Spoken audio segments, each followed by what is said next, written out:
چک دی پیش مرو چکی دبینه کسی که به جلوبرگی قحیم خافشاتی رقت و فیشک و اونا تفنگك دستی ده او تفنگا خبات و تیکوشینی چه احساس که داده؟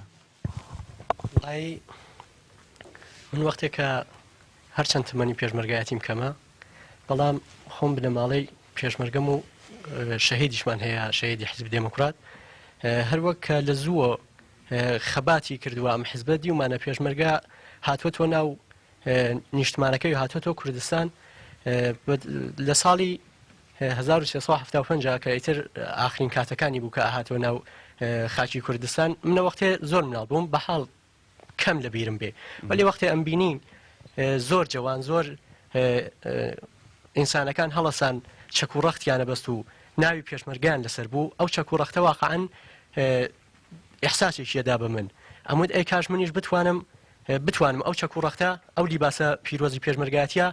بکەم لەبەر و بتوانم بۆ نەتەوەکەم خەباتێ بکەم بۆ ئازادی نەتەوەکەم ئیستاش بە خۆشحاڵیەوە ئاڵم کە ئێستا هاتوومەتە ناو ڕیزی حزبی دموکراتی کوردستانی ئێرانەوە توانیم و ئەو چەک و ڕەختە هەڵبگرم و بۆ نەتەوەکەم خەباتکەم گەلێک سپاس بنەوە هەورەیادنە پیشمەرگە بنا خاتونێکی کورد دیارە ئاژاوی پرسیارێ دەکەم نەکەوە ئەو جودایی هەبا فلان لێ تشکی لە پرسێکی لە ناو کۆمەلگای دەکەم یا زێدە هەیە وەختەیە خاتونێکی دەبینن خاتون لە جلوبەرگی پیشمەرگادا و چەک و ڕەخت خەوە گرێدای تۆ وەختی هاتی لە ناو ڕێزا پیشمەرگا ئەو دەورەی تایبەتی و تەمرین و نەزانم ناسینە تفەنگ و ئەو کارانە بەرە زەحمەت نەبوو خب کاک مێران زەحمەتی هەیە یانە شەرایەت بۆ کچی پێشمەرگە لێرە ناڵم جیاوازیەکە بۆ جیاوازێکی بەڵ جیاوازی نییە بۆ خۆمان کە لە ئێرانەوەتی شەرایەتەکەی تاتی تێرە سەختە لێریشا شەرایەتەکەی زۆر سەخترە بەڵام ئەو بیر و باوەڕێی کە هەمانە ئەو فکرێکە منی کێشە سێرە ئەوە باعثەوە بووە کە ئەو شتانە تەحمڵکەم تایسش توانیمە تەحمڵیکەم ڕەفتارە هاوکاری دەنی هاوڕێی دەنی پیشمەرگە بەوەڕە چاوا بوو وەڵای ڕەفتاری هاوکار باشە باشە ئەجا جاران خوازانی خۆرتن پیاوە جارکردن تەماشایکردن کچا دەکەنەوەە کاک مێران چاو ئێمە لە ئێرانە لە کۆمەڵگایەکی کوردی ئاژیاین خب ئەو شتان کە کوڕێکی پێشمەرگە وەڵا بێتێرە چاولێکە کچێکەوێنێ هەل لە بواری لێباس پۆشینەوە چە لە سەر ڕوودکردنەوە چە لە چەک هەڵگردن وەکە شۆ شایدە وەڵا بۆی تعجب بکە یا بۆی هێن بێ نامۆ بێت بەڵام وەختی ئەبینێ هاتە سێرە بەناوە ئەساسنامەی حیزب بخوێنێتەوە ئەبینێ فەرق و جیاوازی لە بین ژن و پیاوە نییە لێرە ئەو مافەکە بۆ پیاو دانرا بۆ ژن دانرا بەڵام بە شێتی کە ژنەکە خۆی بتوانێت بگەی بۆ مافانەکەیە چۆم ئێمە خەبات بۆ ئێرانە کاکەین وانە بۆ لێران نییە ئێمە لێران لە دۆری فکرێک کۆبووینەسەوە پس بۆیش ناوێ ئەو نەسەخت بێ خۆ نۆرمالە ئەگە کوور بەراخەونە کچا کچی بەراخەت نەکوڕ وایە بەڵێ gelek spas kirim ke pişmergê din ka te bêje li ew dema ku te çeka dewrana pişmergatî derbas kir temrîn û çek û nizanim dewreyê taybetî ew ê zanînê ku pêwîstin paşê tu bîna pişmergekî xwe amade dikî hazirî bîna pişmergê hazirî meydanê xebatê de nav xelkê derbas dibî nav xelkê Kurd e reftara xelkê te çawa dibînî وڵا دەزانین چونەکان مێران پێشم شتە و نانە باسکەم پرسیارە کرد و جوای بمەوە من شتێک بڵێم ئێمە وەکو کورد لە ئێران هەمومان سیاسین کورد سیاسیان بە تایبەتی دەبێ هەستێکیشمان هەیە هەستێکی شۆڕژگەرانە کارێکی پێ بکەین بێتە شعوری شۆڕژگەران ئێمەشکە هاتین هەر کەسێ بۆ خۆی شوێنێک یا بێژم جێگەیەکی تایبەتی هەڵەبژێرێ بۆ ئەوەیە کە ئەو ئاوات و ئەو هەدەف و شتێکی هەیە پێ بگات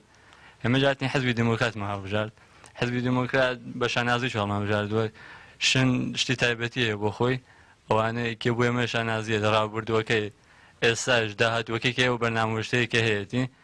دوای ئەویسە چەکی پیرۆزی پێشمەرگایەتی ماڵگرتووە ماوەیەکە تۆ جۆرەتر خەڵک چاوە لێکات وەکو کەسێک کە بەڕاستی جیاوازی لە دیگەران لە فکرا لە هەموو شتێکە جیاوازی خەباتێکی بۆیان بەڕاستی ڕێز و احترامی تایبەتی و هەیە لەگەڵیان دانیت ئەوەی ئەحساس دکی ئەحساس وجودی هەر هەیە تۆ ئەو کەسانێکی لە ئێران ئەو ناسییان ناوناسن کە ئەوان لەگەڵ تا تەماسەگرێن وەکو کەسێکی تایبەتی ڕێز و لێگەن یا هەر لێرە تۆ دەڕێ بۆ لە باشوور ئاژین باش کوردستانی باشوور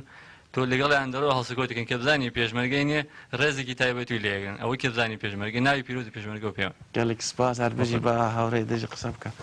که تو رفتار خلکی چواد بینی بنا اندام کی بنا پیشمرگی که تنها خلکی داد چی تو او رز و احترامی چواد بینی بەڵێ دیارە هەر پێشمەرگە بۆ خۆی کەناوێکی مقدسە کە دەفاع لە مان و مەوجودیەتی خەڵکەکەی دەکا ئەوش بۆ خۆی مقدسێکی تریتی بە مقدسێکی تریری بەخشە بە پێشمەرگە بە چاوێکی ترەوە چاو لە پێشمەرگە لە بە ڕێز و احترام و خۆشەویستیوە بۆیە پێشمەرگە جێگەی تایبەتی لە ناو دڵی کۆمەڵانی خەڵکی کوردستانە هەیە چون پێشمەرگە بۆ خۆی کەسێکی بیر و باوەڕ وە دەفاع لە ئازادیەکانی ئەو خەڵکە دەفاع لە مافەکانی ئەو خەڵکەکە بۆیە جێگەیەکی تایبەتی لە دڵی ئەو خەڵکە هەیە ئەوەی جێگای دەبینی بەڵێ بەڵێ بەڵێ گەلێک سپاس کاک و شانسێتە میکرۆفۆن هەمە دەزۆرە تێ باتە پرسیارێکی تایبەتیژی مەرەتی ژخوا بینا مەدەستپێکی دەباس کرد پرانیە ئەو ڕێزداری پیشمەرگە کۆڤرانە ئەندامی هێزا پارێزگارینە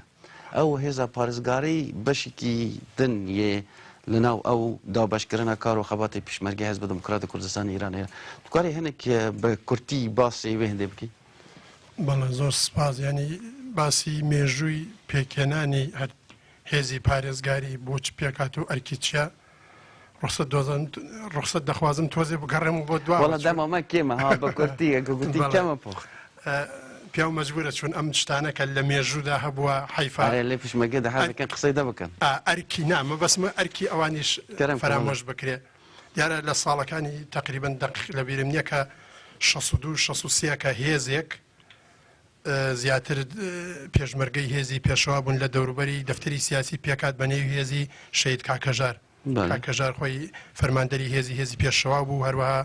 ئەندامی کومیتەی ناوەندی بوو بکە بەداخەوە چەند ڕۆژ دوای بوون بە ئەندامی کومیتەی ناوەندی لە شەڕی نێوان سەردەشتبانە شەهید بوو لە جبهەدا کە ئەو هێزیان پێیان بە نێوی هێزی شەید کاکەژار بۆ پارێزەری دەوروبەری دەفتەری سیاسی بوو کە بنکەکانی دەوروبەری دەپارێست هەتاوەکی ساڵی 64 کۆنگرەی حوتم پێکات کە نێو هێزەکان و پەلەکان و لەکەکان هەموو شەهید بوو بە نێو شەهیدەوە بوو نێو ئەو شەهیدانیان لە بکتێمە شەهیدمان زۆر دەبێ ئەوانە ناکرێ زۆر بنەماڵی شەهیدەیە کە نێو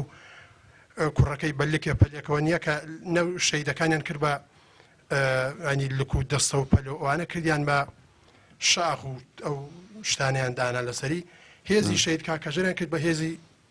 سامران بوو بە هێزی سامنە هەتاوەکی ساڵی هەشتا ئەو ئەرکەی بەڕێوە دەبر بەڵام لە هێزی پارێزگاری لە کۆنگرەی حوتە لە ساڵی 1370 کە پێکات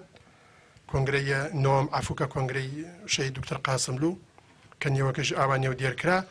کۆمیتەی ئەمنیەت لێو پێکات ئەو کاتە شرایەتەکەوا بوو کە پێویستەکە ئەنسان باسیکا کە کوردستانی عێراق ئازاد بوو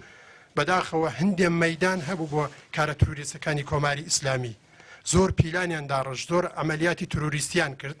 کە لەو بینشتا لەو کاتەشدا ئێمە زەربەمان خوا تەنانەت بمدانانەوە کە تەقیەوە بە مینیبوسێکمانە لێسی هاوڕێمان شەید بوو دەیان کەسمان لێوە بینیدان چەندین کەسترمانیش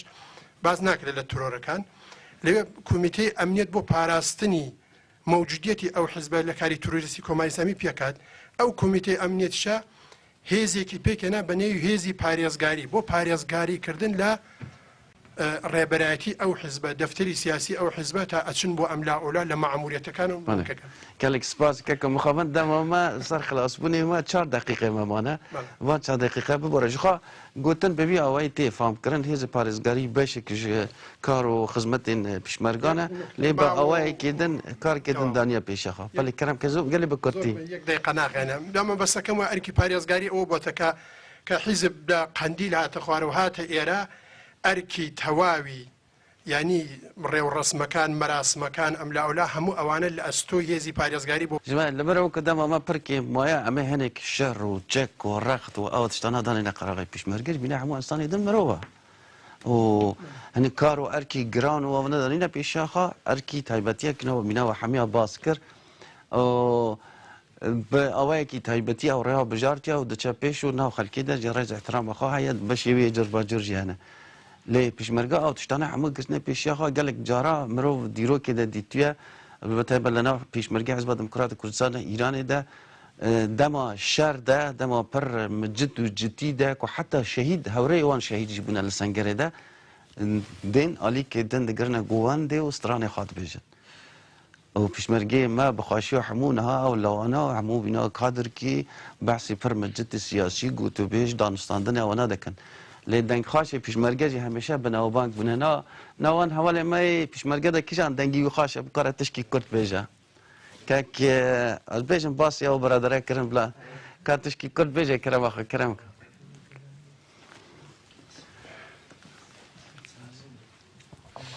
إذا كيف خاي تحيران تبيجي جوان تبيجي تشد بيجي ديواني قال كرم كرم ای بازی سر بلنسکن هرنجم هوالی من بدل خوشی و دل شادی ببجن سلاوی من او چند سال از غریبی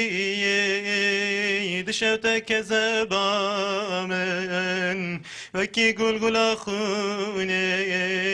خون درجه جگری من لیلی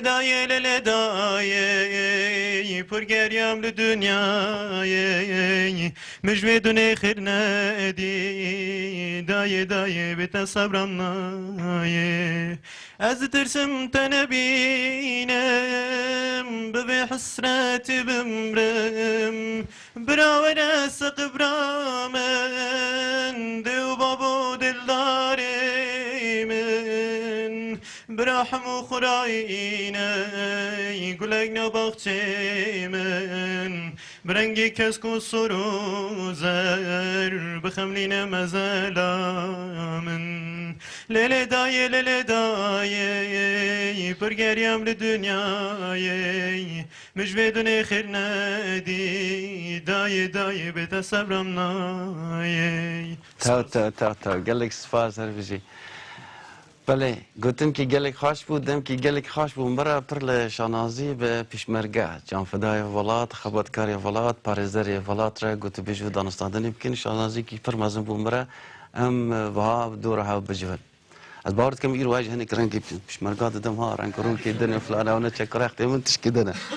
گلک سپاس با بشتریا و حمیا گلک خاش بوم و هیوادارم در فد چه بام بکارن زیاده تر به هورا قصه بکن لی مخابن دم تلویزیون بلاز دچه و دم ماجی خلاص بوم سپاس با بشتریا هر بجی نو سرکفتی بن هیوادارم ام ل برنامه کی تایبتی و جشن و خاشی و سرکفتنی نخواهی نتوا خود اب دورها بجون و برنامه خاش و خوشک به هورا ساز بکن هر بجی بله بینر رزدار گوته بیجک بو و دیوانک بو به وی آوایی و به میوان گلک تایبتی و رزدار و خوشویست پیشمرگ کردستانی به هیویا سرکفتن گل ما و به هیویا روش به روش پیش و چونا پیشمرگ ما یک کردستانی ده خبات و سرکفتن جیانا روزانه و خبات خاده حتی دیدار کردن و مجار کردن و برنامه کردن به هورا حل خاشی و شادی و که خوشی دون خاطره با